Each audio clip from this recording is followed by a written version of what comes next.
En esta mañana vamos a estudiar la vida de otro personaje bíblico, Nicodemo, que algunos lo conocemos, por cierto, pero queremos sacar algunas lecciones de la vida de este personaje. Así que comencemos, como siempre, con la pauta, el principio que nos ayudará a entender. La posición social ni la sabiduría humana son limitantes para ser llamado por Dios. En Juan capítulo 3, del 1 al 21, es todo lo que se dice en una conversación entre Nicodemo y Jesús. Es esa conversación, ese diálogo entre dos personas, un maestro y el maestro. Entre el personaje Nicodemo y el Señor Jesús. Ahora entendamos, Nicodemo, desde la perspectiva humana, había logrado lo máximo. Es decir, logró todo lo que cualquier persona desea, como veremos en el transcurrir de la lección. Logró posición económica, logró posición social, logró posición política, logró posición religiosa. Es decir, en el top. Como decir, no me falta nada, todo lo tengo. Y asumimos que personas que tienen estas cosas, como que, ¿qué les falta? ¿Qué necesitan? Y algunas personas también, en función de lo que logran, asumen que no necesitan de nada ni de nadie. Y Nicodemo nos va a enseñar que independiente de la situación o posición a la cual logremos acceder, todos necesitamos de Dios y todos podemos ser alcanzados por Dios. Es decir, Dios no solo vino por aquellas personas que no lo merecían, como Zaqueo, sino Jesús vino por las personas que asumían que tenían todo. Así que con eso en mente vamos a estudiar en esta mañana esta historia alrededor del personaje llamado Nicodemo. Para poder entender, hay historias de la Biblia decía, para poder entender el porqué de las cosas, el por qué Jesús habló así, el por qué Jesús dijo esto, el por qué la gente se portaba así, es importante y vital ver el contexto histórico de los tiempos. Eso nos ayuda mucho. Entonces, con eso en mente, veamos una realidad de aquellos tiempos. El Imperio Romano, como hemos visto, el año 63 antes de Jesucristo, conquistó la tierra de Israel. Hizo de la tierra de Israel una colonia romana. Y en esa política que ellos desarrollaban, daba libertad religiosa a cada pueblo que conquistaban. Conquistaron un pueblo, ¿cuál es tu Dios? ¿O cuáles son tus dioses? Está bien, sigue adorándolos. ¿Cuál es tu culto? Sigue haciéndolo. ¿Quiénes son tus sacerdotes? Sigue teniéndolos. ¿Cuáles son tus lugares sagrados? Sigue teniéndolos. Esa libertad dio el Imperio Romano en la medida que iba conquistando. No impuso sus dioses sobre los dioses de los pueblos conquistados. Y una razón era bien simple, porque todos los dioses de todos los pueblos eran los mismos dioses vestidos con nombres diferentes. O sea, no había mucho problema en ese sentido. Por eso los dioses griegos son los dioses romanos son los dioses de acá o de allá. Porque usted sabe que detrás de cada dios, ¿quién hay? Demonios. Entonces los demonios no son los mismos. Y ahí se cumple el dicho que la mona, aunque de seda se vista, mona se queda. Pero Israel tenía una característica que no tenía ningún pueblo. Era un pueblo monoteísta que creía en un solo Dios, en contraste con los demás pueblos que tenían dioses diversos, de diferentes naturalezas, diferentes formas, dioses caprichosos, dioses obscenos, dioses robamujeres, etc. Usted cuando lee la mitología de aquellos tiempos, es increíble ver todo lo que hacían los famosos dioses de aquellos tiempos, que en términos finales eran los demonios. Y haciendo un pequeño paréntesis para aquellos que les gusta un poco entrar en esto, Eso es lo que los demonios hacen y han hecho y harán con la humanidad. Pero Israel era un lunar en medio de todo, porque cuando el Imperio Romano conquistó a la tierra de Israel, le preguntaron, ¿cuáles son tus dioses? No, tenemos un solo Dios. Ah, ok, un solo Dios. ¿Quién es? Jehová de los ejércitos, el nombre que le pusieran. ¿Cómo es? No sabemos. ¿Cómo que no saben? ¿Cuál es su imagen? No hacemos imagen. O sea, era algo pues re loco, ¿no es cierto? Porque todo el mundo adoraba a dioses que miraba, que podía contemplar, que podía tocar. Lo que el salmista dice, ¿no? Algunos adoran a dioses hechos pero nosotros, y también es un canto. Entonces Israel era como una forma extraña en medio de todos los pueblos. Pero sin embargo Roma les permitió tener su Dios, tener su culto, tener su templo, tener sus pautas religiosas. Díganme si Dios no está detrás de todo. Porque Roma bien pudo haber impuesto sus dioses sobre los imperios conquistados. Pero como la historia no se hace, está hecha, y solamente el tiempo es el desenvolvimiento de lo que Dios ha determinado desde antes de los tiempos. Dios permitió que Israel sea conquistada con esa libertad religiosa. Y como había esa libertad en cada país conquistado, en la tierra bíblica, en Israel, habían diversidad de grupos religiosos.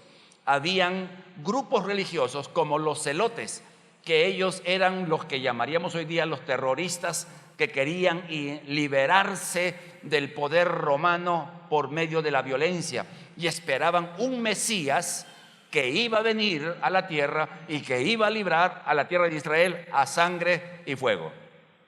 Eran los celotes, eran bravos, ¿no? Y Jesús tuvo un celote tuvo entre ellos. Habían los saduceos, que eran como los liberales de este tiempo, que ellos eran muy elásticos y permitían que la gente, por ejemplo, los matrimonios, si te quieres divorciar de tu mujer porque quemó el arroz, no hay problema, Dios te va a entender, te equivocaste de mujer, así que cambia de mujer en vez de cambiar de olla, ¿no? Y también había los fariseos. Y los fariseos eran el polo opuesto de lo que eran los saduceos. Era gente de un nivel ético altísimo. Gente que guardaba la ley, gente que obedecía los mandatos de la palabra. Por ejemplo, ellos ayunaban, muchos de ellos ayunaban 2 veces a la semana. Yo mirando a algunos de ustedes le preguntaría cuándo fue la última vez que ayunó. Y algunos dirán, bueno, la última vez que ayuné fue el día que no tenía trabajo y ni plata para comer. No, a veces, y algunos cuando se habla de ayuno como que se asustan, como que tienen miedo. El ayuno es algo precioso, amados hermanos, al menos en esta casa. Y no solamente, amado hermano, el ayuno es bueno en el aspecto espiritual, el ayuno es bueno en el aspecto físico para la salud. Ayunaban 2 veces a la semana. Ellos no faltaban ninguna reunión. Si había lo que llamaríamos cultos, ellos estaban allí. No dejaban de orar, oraban hasta en la calle, se paraban en la calle y comenzaban a orar en medio de la vía pública. Entonces, ¿ellos qué tenían? Una imagen de gente bien. Eran diezmadores al hueso. ¿No? Dice la Biblia que ayunaban de la pimienta. Es decir, cuando la pimienta le daban en granos, comenzaba a contar sus granitos. 1, 2, 3, 4, 5, 6, 7, 8, 9 para mí, 1 para el Señor. Así eran de bárbaros. Entonces era gente como les digo, de muy alto nivel de conducta ética. Pero sin embargo sabemos muy bien cómo el Señor los calificó. ¿Cómo los calificó? ¿Quién recuerda? Sepulcros blanqueados, que limpian el vaso por fuera y lo dejan sucio. O sea, Jesús no se deja impresionar por lo que hacemos. Jesús no se impresiona en lo que hacemos. Podemos ser excelentísimos pastores o evangelistas o maestros o lo que fuera, amado hermano. El Señor no se impresiona con aquello que hacemos, porque Él traspasa nuestra imagen externa, que algunos cuidamos muy bien, y mira la intención del corazón. ¿Cuánto decimos amén? Así es. ¿Recuerdan ustedes cuando Samuel fue a buscar al que Dios había designado como rey? Y apareció el hijo mayor, alto, buen mozo, casi como Luis Meléndez, más o menos por allí. ¿Y qué dijo Samuel? Delante del ungido de Jehová estoy. ¿Por qué? Porque Samuel se dejó ganar por los ojos. ¿Pero qué le dijo Dios? Le dio su estate quieto, ¿no? Yo no miro la apariencia, yo miro lo que está dentro del corazón. Así que, amado hermano, qué importante es ver que las formas son importantes de repente para uno o para otros, pero para Dios no tanto.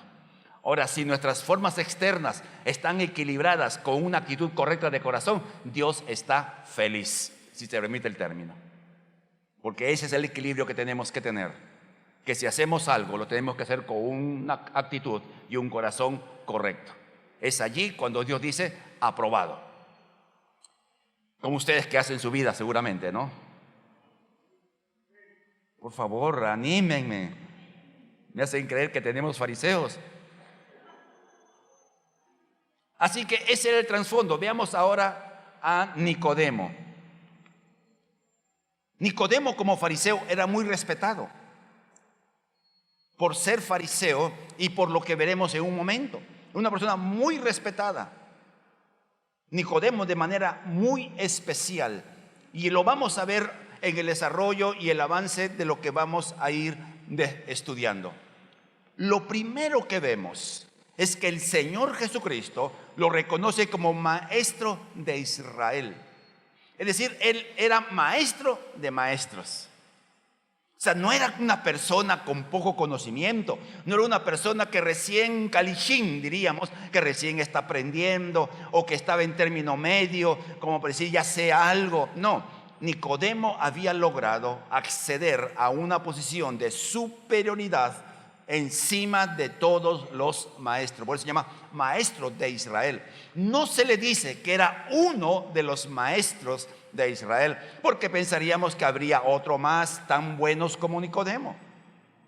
Jesús no está diciendo una mentira, ni está sobando el lomo, como diríamos, sino sencillamente declarando una verdad. Ahora, para llegar a ser maestro de Israel, se supone que ya este hombre era anciano, que también es reconocido en el pasaje. Un hombre mayor que había pues pasado por todos los estamentos de aquellos tiempos para lograr esa posición. En segundo lugar, Jesús lo llama principal entre los judíos, o el pasaje lo describe, disculpen, principal entre los judíos. Es decir, alguien que había logrado una posición política.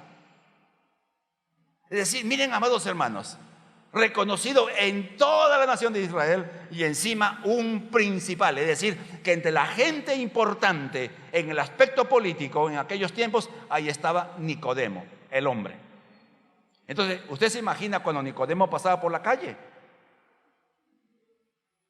¿qué haría la gente? No, la gente, mira, ahí va Nicodemo. Como cuando a veces alguno de ustedes se habrá encontrado con un político, usted está comiéndose en algún restaurante y entra un político o un ministro o alguien importante. Como ustedes no conocen los de quién, esto es guerra, entonces no les hablo de eso. Usted no conoce, pues, porque usted no ve esos programas que son tontería y media, que rebajan la dignidad del ser humano. Métase eso en su cabeza, querido hermano. Rebajan la dignidad del ser humano. Bueno, dejémoslo eso ahí. ¿Qué hace usted? Dice, ahí está, el congresista, el ministro, el fulano, el sutano. Entonces, y seguramente sería igual con Nicodemo. Por donde Nicodemo pasaba, dice, ay, mira, el Nicodemo, el respetable, ¿cómo está usted? Porque ¿cuántos hubieran querido ser como Nicodemo? Finalmente era miembro del Sanedrín. El Sanedrín era lo máximo en Israel. En el aspecto civil y religioso, lo máximo era el Sanedrín, que era una especie de, disculpen la palabra, de congreso. ¿Ya? Que creo que no se diferenciaba mucho del que tenemos hoy en día de aquellos tiempos. Pero bueno, dejémoslo ahí. Era lo que legislaba, lo que juzgaba aspectos civiles y aspectos religiosos, compuesto por 70 personas muy respetables, todos ellos con requerimientos cumplidos y presididos por el sumo sacerdote. Y la tradición dice que Nicodemo era una de las 3 personas más ricas de Jerusalén de aquellos tiempos.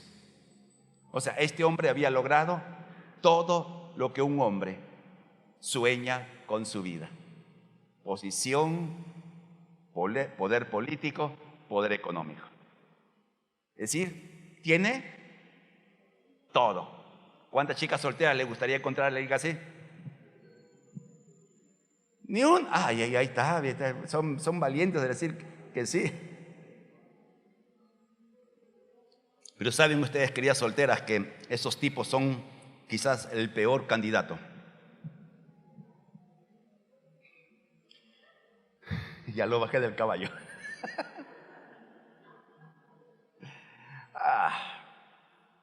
Entonces, estamos con este personaje, con todas estas cosas, que ha logrado todo.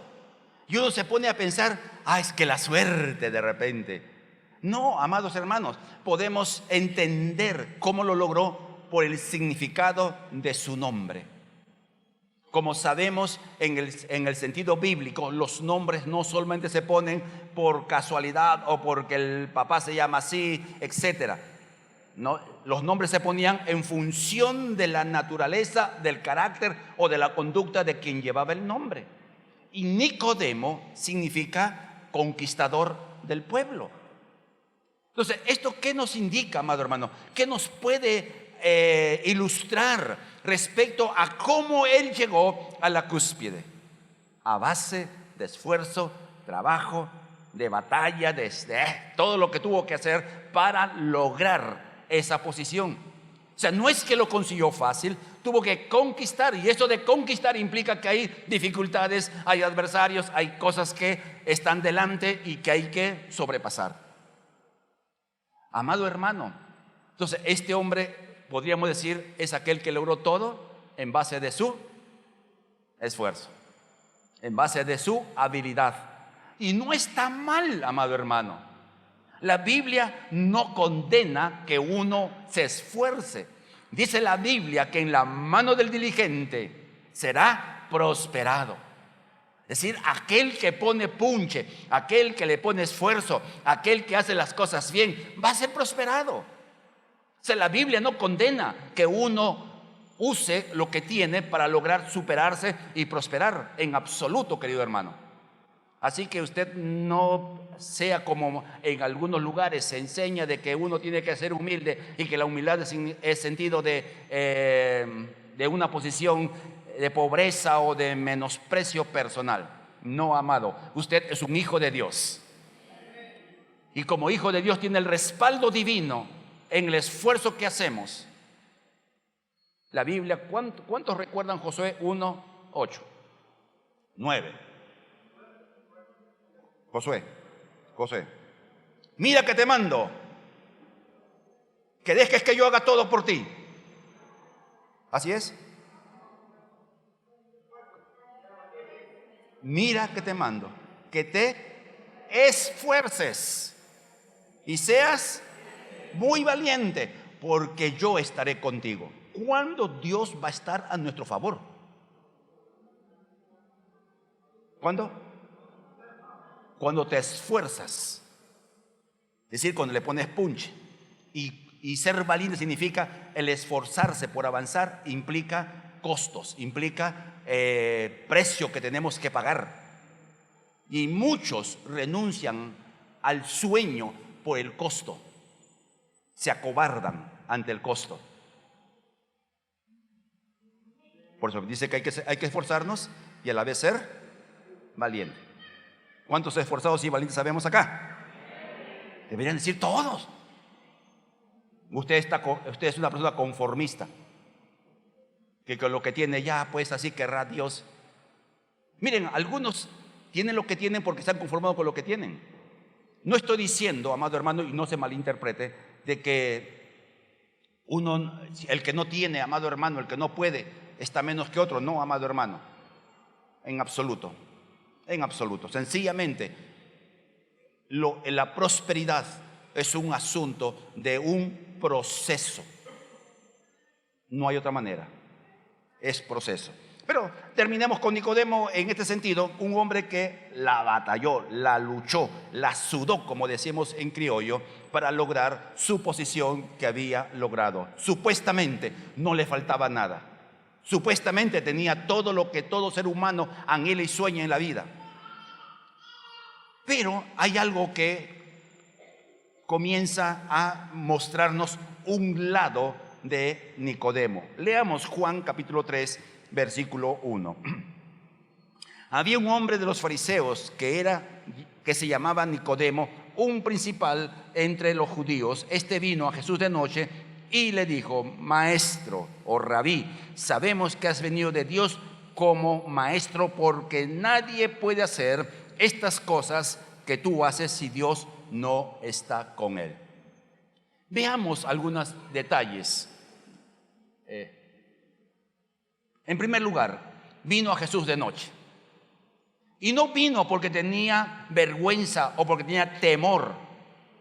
Era maestro de maestros. ¿Cómo sería su agenda? Era miembro del Sanedrín. ¿Cómo estaría su agenda? Era hombre rico. ¿Cómo estaría su agenda? ¿Me están siguiendo, amado hermano? Será un hombre ocupado. ¿Usted es una persona ocupada, amado hermano? Usted no hace nada y se tiene tiempo para todo. No, muchos de ustedes madrugan para ir a trabajar, ¿no? Y la sudan, como se dice, para ganar el pan de cada día. Nicodemo no era otra persona extraña y con mayor razón por las responsabilidades que tenía. Entonces él sacó tiempo de su tiempo que era tan estrecho para dar lugar y encontrarse con Jesús. Esto es precioso, amado hermano, cuando lo entendemos así. Cuando uno decide dar tiempo a Dios, siempre hay tiempo.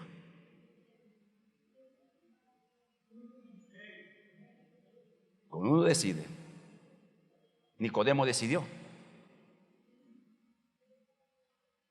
Seguramente si le preguntaban cómo es tu agenda, sería una agenda súper apretada. Recuerde, amado hermano, cuando uno quiere dar tiempo, siempre tendrá tiempo para las cosas de Dios. Ahora, lo primero que hace Nicodemo es reconocer a Jesús como maestro. Sabemos. Esto, miren, amados hermanos, es bien interesante porque nos hace ver que los hechos de Jesús hablaban por él. Sabemos que eres maestro por los hechos. Entonces, miren, esto nos enseña algo. Primero, no dice sé, dice sabemos. Entonces, ¿de qué habla? De un grupo de fariseos de su nivel o alumnos sobresalientes que él tenía. Y alguno preguntaría: Maestro Nicodemo, ¿usted ha escuchado de Jesús? Y la primera vez, ¿quién es ese Jesús? Nunca lo he escuchado. ¿De dónde es? De Galilea. ¿Cómo de Galilea? Si de Galilea nada bueno sale, según el pensamiento de los fariseos. No, es que miren, he escuchado esto, que ha hecho esto y aquello y lo otro.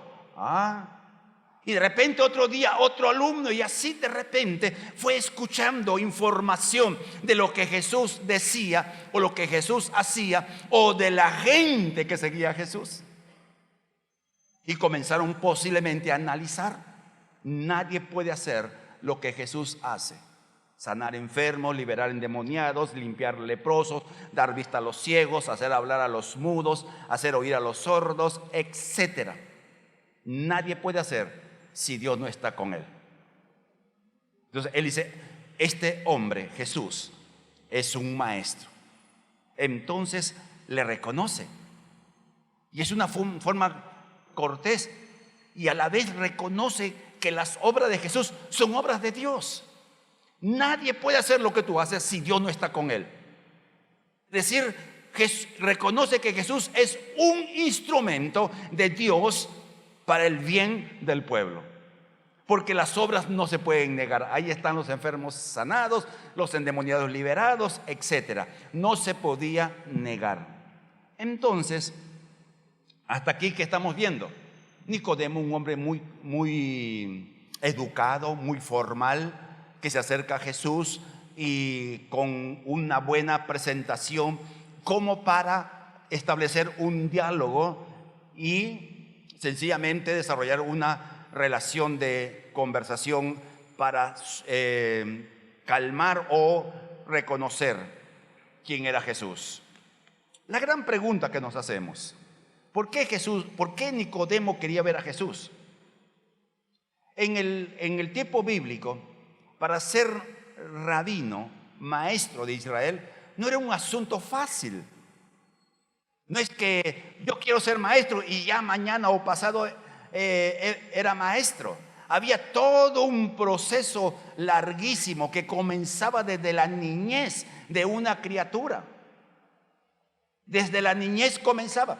Pensemos en el tiempo actual. Acá hay hermanos que son profesionales. ¿Cuántos años te ha costado llegar al nivel que estás? En cuanto solo a educación formal.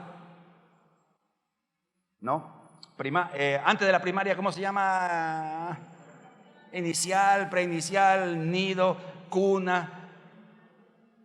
¿No? Algunos hasta han tenido preparación preparto, ¿no? De chiquitito, ahí estaban en el vientre, ya le estaban ahí. No, 6 años en primaria inicial, 5 en secundaria, van 11, el estudio superior 5 o 6 años, 17, 18 años para recién terminar y no ni siquiera ejercer, porque hay todo otro procedimiento. Póngale 17, 18 años para tener un título académico y poder trabajar de abajo. Igual era en el tiempo del Señor Jesucristo. Llegar a ser maestro tenía que pasar por diversos estamentos. Entonces, en esa investigación que asumimos que Nicodemo y otros hacían, comenzó una preguntas como esta: ¿tú que eres de por allí, conoces a Jesús? No lo conozco, ni sé quién es. Y comenzaron a preguntarse entre ellos: ¿han escuchado de Jesús? Sí he escuchado, pero nunca ha estado en una clase. ¿Y cómo Jesús se pone vestido de maestro, enseña como maestro y encima da pruebas de maestro sin tener las credenciales que lo califican como tal? O sea, él quería saber cómo alguien puede ser maestro sin haber estudiado, por decirlo en este tiempo actual, pedagogía. Aunque ahora sí, ¿no? Ahora hay dentistas que nunca han pasado por la facultad y sacan muelas y hacen todo. Pero bueno, esa es otra historia que nos vamos a contar acá. Entonces, ese era el deseo de Nicodemo: saber cómo Jesús podía ser maestro sin esas credenciales requeridas. Él pensaría: a mí me ha costado tanto trabajo, he tenido que batallar tanto, he tenido que estudiar tanto, quemar pestañas, esto es para despertar a algunos. He hecho tanto para lograr mi posición, y este Jesús 30 y tantos años tiene y ya tiene reconocimiento y hace cosas increíbles. Tremendo. Veamos lo que puede ocurrir con el conocimiento de los fariseos. Recuerden, los fariseos conocían de Biblia, conocían bien. Jesús muchas veces, cuando ellos hacían una pregunta, Jesús les respondía: ¿qué dice la Escritura? Porque lo sabían. No es como un pastor maduro de años le pregunte: ¿qué dice Juan 3:16? Y a ustedes se les pregunta y ustedes lo saben. No, ninguno va a decir, en el principio creó Dios los cielos y la tierra. O sea, ese conocimiento de los fariseos era increíble, pero ese conocimiento a muchos los alejó del Señor. Y los fariseos fueron los adversarios de Jesús durante todo su ministerio. Fueron los que complotaron para matarlo. Fueron los que estuvieron de acuerdo para acusarlo falsamente. El conocimiento puede alejar a algunos de el Dios verdadero. Y es triste, amado hermano, es triste. Pero también el mismo conocimiento puede acercar a unos a Dios, como el caso de Nicodemo que hoy día estamos tratando. Aquellos que acceden a Google y que son inteligentes porque buscan información relevante e importante, busque usted científicos ateos que terminan creyendo en Dios. Y usted se va a sorprender la cantidad de científicos que con todo el conocimiento que tienen, en base de su conocimiento, tuvieron que llegar a una conclusión: Dios existe. Y otros, muchos más, con todo el conocimiento que tenían, siguen negando a Dios. Es interesante esto. Por eso el conocimiento es malo. No, amado hermano, el conocimiento no es malo. El saber muchas cosas es malo. No. Porque el conocimiento nos debe llevar a afianzar nuestra convicción de un Dios soberano. El conocimiento nos lleva a reconocer que hay un Dios con un diseño especial. A mí me encanta, por ejemplo, ver, desde que era estudiante, me encantó, en aquellos años así se estudiaba, zoología y botánica. Habían 2 cursos. ¿Cuántos hermanos recuerdan esos cursos? Lindos cursos, amado hermano. Se estudiaba anatomía. Es que se estudiaba en la mañana y en la noche. Disculpe, en la mañana y en la tarde. ¿No? Pero ahora pues creo que muchos estudiantes son como el caldo de gallina de los 3 chiflados. Igualito. Y una de las cosas que me encantó en la anatomía, en la botánica y la zoología, ver los diseños increíbles, la mezcla de colores de los animales, de las mariposas, ver la belleza increíble de las plantas y la relación entre las plantas y los animales y los insectos. En estos últimos días usted habrá leído mucho acerca de las abejas. Que si las abejas desaparece gran parte de toda la vegetación de la tierra, porque son polinizadas gracias a las abejas. Así, cuando usted vea una abeja, no la mate. Dígale: gracias, abejita. Pero a mí me afianzó, y cada vez que yo tengo oportunidad de revisar y ver, hay unos patos, no sé en qué país del mundo, que sus colores son... Creo que ni el mejor artista lo podría haber hecho. O sea, el conocimiento nos debe acercar a Dios. El conocimiento nos debe llevar a reconocer un Dios creador, un Dios excelente, un Dios artista, si nos permitimos el término. Volviendo al tema, ¿qué le respondió Jesús? Miren, Jesús no se anda con medias tintas. Jesús al pan, pan y al vino, vino. Él no se acomoda al auditorio. Él dice lo que se debe decir, porque lo que al Señor Jesús le importa es entender y dar con la verdadera necesidad del ser humano. Volvamos a pensar esto. Nicodemo, posición social, posición política, posición económica. Lo tenía todo, supuestamente. Y cuando yo me imagino lo siguiente, Jesús lo mira a Nicodemo, que le viene y lo halaga en cierta medida, Jesús lo ve y sabe: este es hombre importante, hombre rico, hombre con poder político, pero le falta algo. Y lo que le falta es tan importante que todo lo que tiene no sirve con aquello que le falta. Bien loco, ¿no? Tener tanto y no tener lo importante. Lograr tanto y no lograr lo más vital en la vida. Dijo, te es necesario, ¿qué le dijo? Nacer de nuevo. Ahora, Nicodemo se quedó en la luna, por decirlo así, porque él pensó desde la perspectiva natural. ¿Cómo un hombre siendo viejo, por eso pensamos que era un hombre anciano, un hombre siendo viejo puede entrar en el vientre de su madre y nacer de nuevo?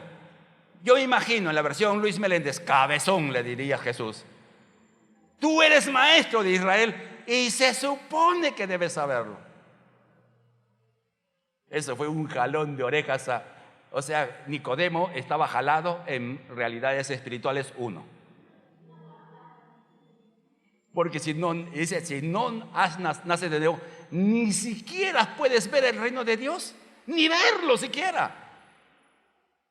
Y si no puedes verlo, menos entrar. O sea, ¿cuál era la genuina necesidad de Nicodemo? ¿Cuál era?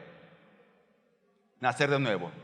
Jesús no lo condena por ser maestro. Jesús no le reprocha el ser importante en Israel. Jesús no le reprocha el ser rico.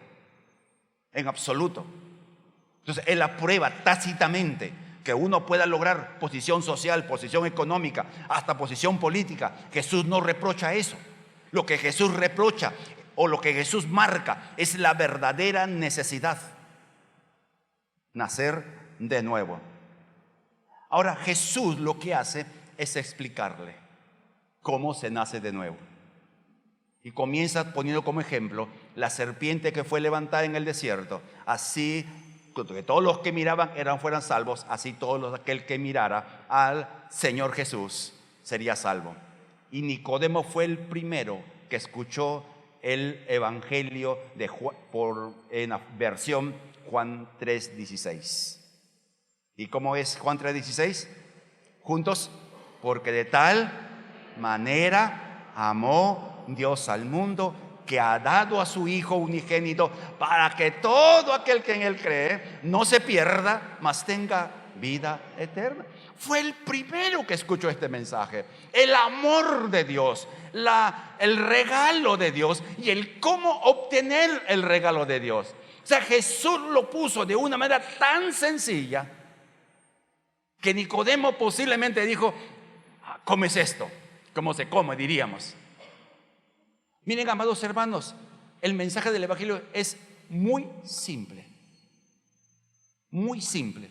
No hay complicaciones en el mensaje del evangelio. Que alguno de nosotros, los que compartimos la palabra, lo hacemos complicado, no es problema de Dios, es nuestro problema. ¿Qué le dijo Jesús a Nicodemo?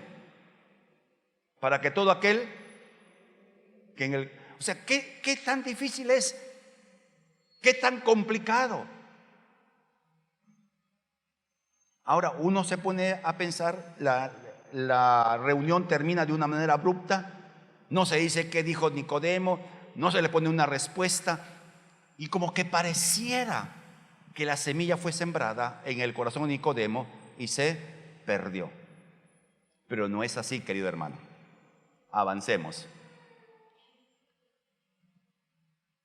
La palabra, cuando es sembrada en el corazón, es la palabra de Dios. Y tiene un proceso. Miren lo que dice Marcos, capítulo 4, versículo 26 en adelante. Jesús dice lo siguiente: con el reino de Dios sucede como con el hombre que siembra semilla en la tierra, que lo mismo da que esté dormido o despierto, que sea de noche o de día, la semilla nace y crece sin que él sepa cómo. Estamos hablando de los tiempos bíblicos en que no se conocía el proceso de la germinación. Hoy día usted y todos conocemos más o menos cómo es el proceso de la germinación, porque la ciencia ha avanzado y todo lo demás. Pero en aquellos años no. ¿Qué le está diciendo? ¿Qué nos está diciendo? Que cuando uno siembra la palabra tiene un proceso natural de crecimiento. que la palabra sembrada en el corazón de la persona no es una palabra vacía y sin fruto. Y vamos a ver primero en Juan 7, 50 y 51. Los fariseos estaban complotando, el Sanedrín estaba complotando contra Jesús. Y Nicodemo se para en medio de la reunión y dice, les dijo Nicodemo, el que vino a él de noche para aclarar que era él, el cual era uno de ellos: ¿juzga acaso nuestra ley a un hombre sin primero no le oye y sabe lo que le ha hecho? Respondieron y dijeron: ¿eres tú también Galileo? ¿Eres tú como ellos? O sea, Jesús se hace discípulo 007, agente secreto. ¿Por qué? Por temor, por recelo, tal vez por tantísimas razones. Pero ¿cuál es la idea, amado hermano? Ya estamos viendo que la semilla que Jesús sembró en su corazón ya comienza a mostrar fruto. Ya comienza a germinar, ya comienza a hacer su efecto. Se pone a defender a Jesús delante de todos los demás. Recuerden, él era maestro de los maestros. Entonces no era una posición fácil que él tomaba. No era un asunto de uno más por allí que habla. Era el maestro de maestros. Por eso usted, amado hermano, cuando comparte la palabra, enseña la palabra, predica la palabra, evangeliza a quien fuera, usted no se preocupe de que no tenga resultado. Amén. Porque gracias a Dios nosotros no convertimos a nadie. Gracias a Dios, amado hermano. Otra cosa que vemos en la vida de Nicodemo es en Juan 19. Jesús había muerto. Sus discípulos habían corrido todos. Todos salieron volando. Pero aparecen dos personajes. Leamos. Después de esto, José, el de Arimatea, pidió permiso a Pilato para llevarse el cuerpo de Jesús. José era discípulo de Jesús, aunque en secreto. Otro agente secreto 006 sería él. Por miedo a las autoridades judías, Pilato le dio permiso y José fue y llevó el cuerpo. También Nicodemo entró a pedir el cuerpo de Jesús. El que fue de una noche a hablar con Jesús para que no se confunda con otro Nicodemo, llegó con unos 30 kilos de perfume, mezcla de mirra y aloe. Miren, ahora en la reunión del Sanedrín, él dijo una palabra y se cayó. Pero aquí se muestra públicamente. José y Nicodemo fueron los que sepultaron a Jesús. No fueron discípulos, no fueron apóstoles. Fueron dos personas que en algún momento en el tiempo la palabra fue sembrada y comenzó a dar fruto. Y la forma como vemos a Nicodemo es sirviendo al Señor con 30 kilos de perfume de mirra y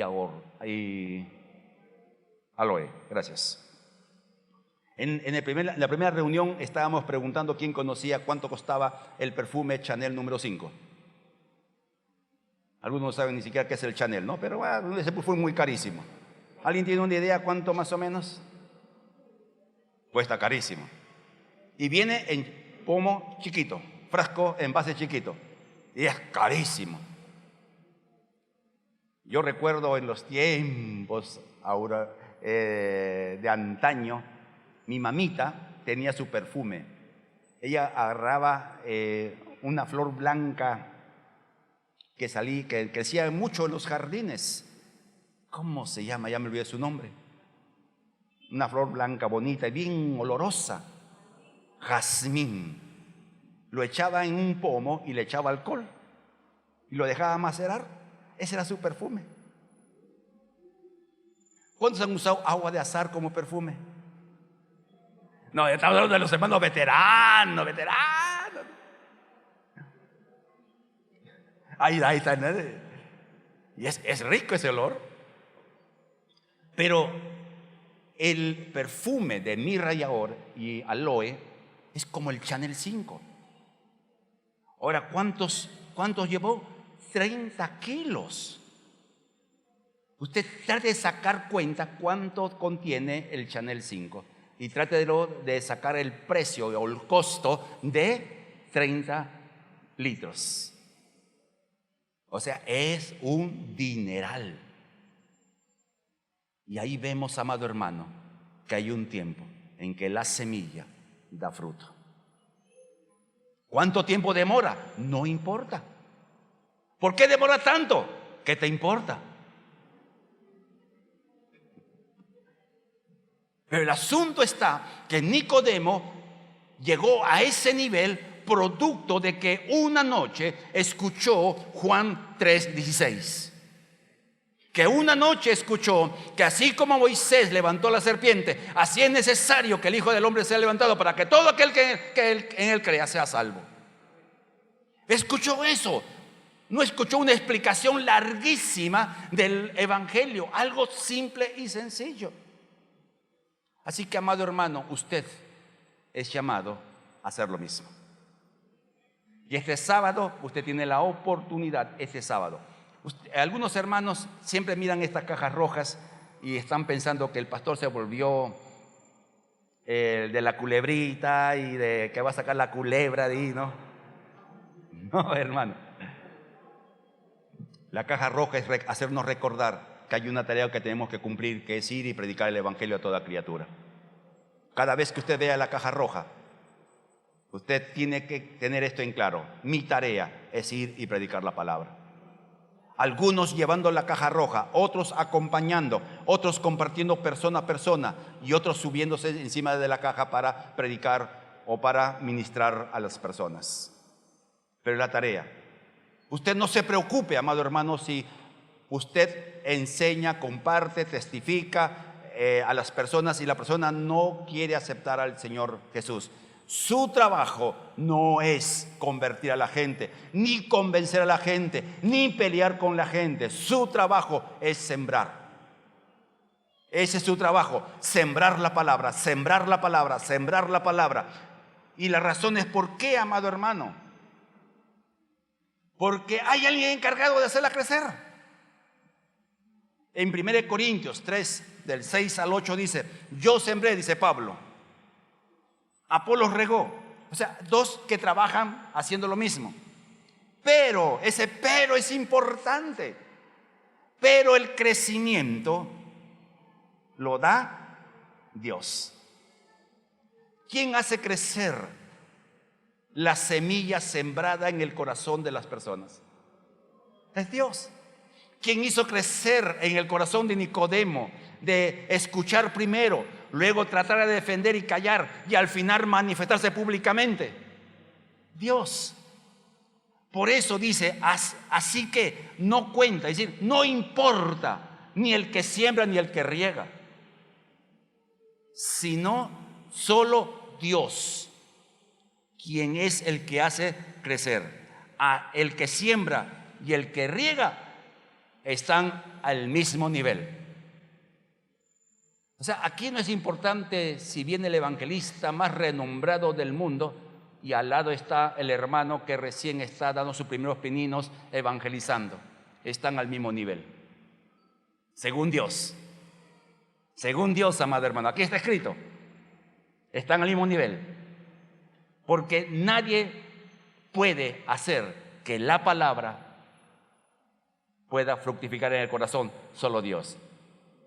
Aunque cada uno, termina el texto, cada uno será recompensado según su propio trabajo. Es decir, amado hermano, en la medida en que usted va a trabajar en esta labor de predicar el Evangelio, en esa medida usted tendrá recompensa. Entonces, ¿algunos no tendrán recompensa? Sí, así de simple, así lo hizo el Señor. Cada uno según su trabajo. La Biblia enseña un principio. El obrero. ¿Cuántos de ustedes trabajan por semana, quincena o por mes? Uno nomás, no trabajan ustedes. Uy, qué lindo, amado hermano. Viven por fe o la fe de otros.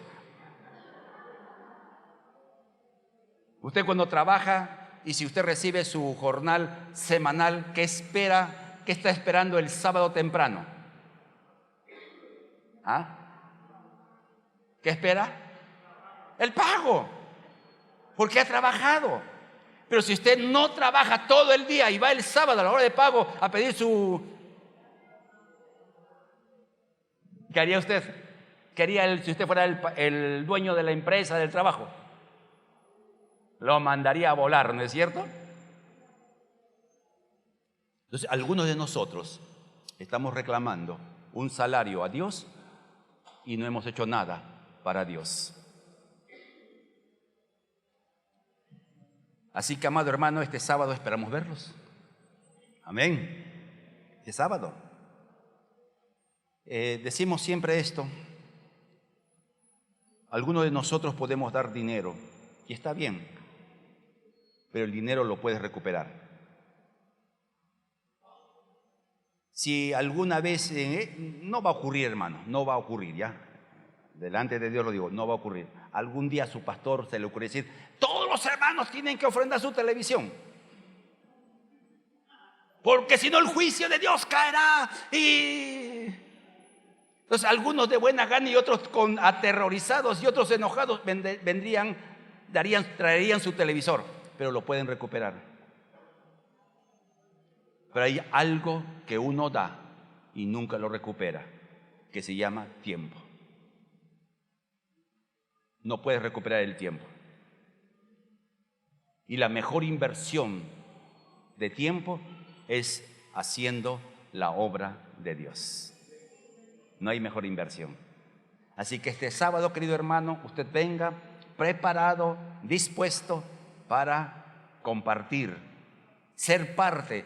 Usted dirá, yo no sé qué voy a hacer. Venga de todas maneras, aunque no sepa de hacer. Algunos aprendemos viendo. No como las damas de casa que no saben cómo hacer el lomo saltado y buscan ¿dónde? Allí.